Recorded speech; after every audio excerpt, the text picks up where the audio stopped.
মদিনার শান্ত নগরী, নবুয়তের আলোয় আলোকিত এক সমাজ। মানুষ শিখছে ঈমান, ন্যায়, চরিত্র এবং আল্লাহ ভীতি। এই সমাজেই একদিন এক সাহাবী মাইজ বিন মালিক রাদিয়াল্লাহু আনহু ভারাক্রান্ত হৃদয়ে উপস্থিত হলেন আল্লাহর রাসূল মুহাম্মদ সাল্লাল্লাহু আলাইহি ওয়াসাল্লামের দরবারে। তার চোখে অনুশোচনা, কণ্ঠে কম্পন, হৃদয়ে তীব্র অপরাধ বোধ। তিনি বললেন, হে আল্লাহর রাসূল, আমাকে পবিত্র করুন। রাসূলুল্লাহ সাল্লাল্লাহু আলাইহি ওয়াসাল্লাম বুঝতে পারলেন এই মানুষটি ভেতরে ভেঙে পড়েছে। তিনি তাকে সুযোগ দিলেন ফিরে যাওয়ার। বললেন, ধিক তোমাকে, ফিরে যাও, আল্লাহর কাছে ক্ষমা চাও, তওবা করো। মাইজ রাদিয়াল্লাহু আনহু চলে গেলেন, কিন্তু কিছু দূর গিয়ে তার পা থেমে গেল। তার মনে হলো, না, আমি কিভাবে শান্তিতে থাকব, আমি কিভাবে আল্লাহর সামনে দাঁড়াবো। তিনি আবার ফিরে এলেন, আবার বললেন, হে আল্লাহর রাসূল, আমাকে পবিত্র করুন। রাসূলুল্লাহ সাল্লাল্লাহু আলাইহি ওয়াসাল্লাম আবার ফিরিয়ে দিলেন। এভাবে একবার, দুইবার, তিনবার। চতুর্থবার যখন তিনি এলেন, তখন রাসূলুল্লাহ সাল্লাল্লাহু আলাইহি ওয়াসাল্লাম জিজ্ঞেস করলেন, আমি তোমাকে কোন জিনিস থেকে পবিত্র করব? তিনি মাথা নিচু করে বললেন, জেনা থেকে। রাসূলুল্লাহ সাল্লাল্লাহু আলাইহি ওয়াসাল্লাম নিশ্চিত হতে চাইলেন। তিনি সাহাবীদের জিজ্ঞেস করলেন, সে কি পাগল? উত্তর এলো, না।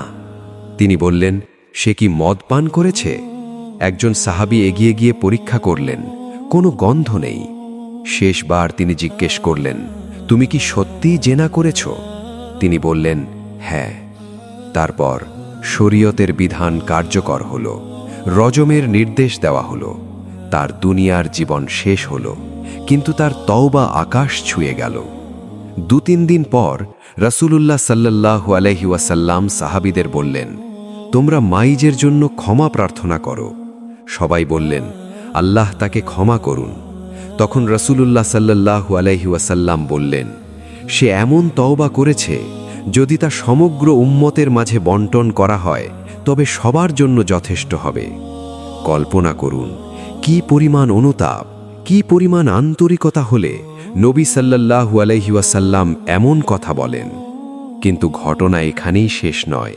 কিছুদিন পর আজদ গোত্রের গামেদি গোত্রের এক মহিলা এলেন। তিনি বললেন, হে আল্লাহর রাসূল, আমাকে পবিত্র করুন। রাসূলুল্লাহ সাল্লাল্লাহু আলাইহি ওয়াসাল্লাম বললেন, ফিরে যাও, আল্লাহর কাছে তওবা করো। কিন্তু তিনি দৃঢ় স্বরে বললেন, আপনি কি আমাকে মাইজের মতো ফিরিয়ে দিতে চান? আমার গর্ভে যে সন্তান, তা জেনার ফল। রাসূলুল্লাহ সাল্লাল্লাহু আলাইহি ওয়াসাল্লাম থমকে গেলেন। তিনি জিজ্ঞেস করলেন, তুমি কি অন্তঃস্থতা? তিনি বললেন, হ্যাঁ।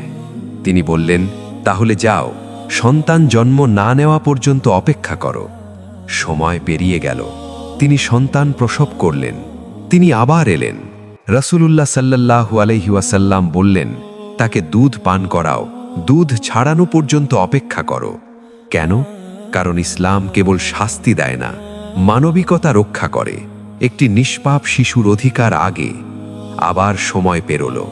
একদিন তিনি এলেন, শিশুটি তার সাথে, শিশুর হাতে একটি রুটির টুকরো। তিনি বললেন, হে আল্লাহর নবী, আমি তাকে দুধ ছাড়িয়েছি, সে এখন নিজে খেতে পারে।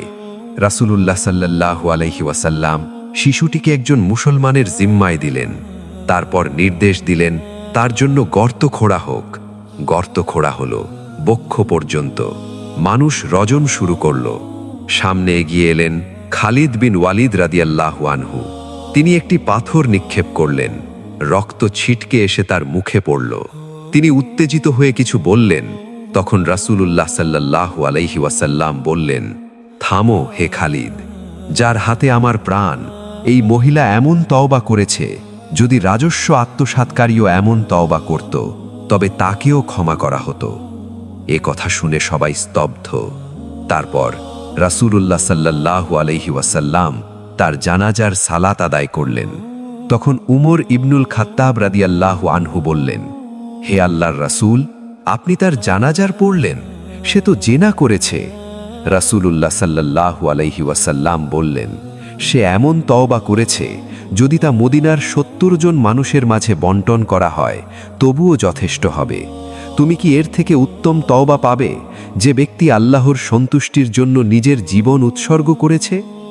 এই ঘটনাগুলো আমাদের শেখায়, পাপ যত বড়ই হোক, আল্লাহর রহমত তার চেয়েও বড়। তওবা মানে শুধু আমি দুঃখিত বলা নয়, তওবা মানে হৃদয়ের বিপ্লব, নিজেকে বদলে ফেলা, আল্লাহর দিকে সম্পূর্ণভাবে ফিরে যাওয়া।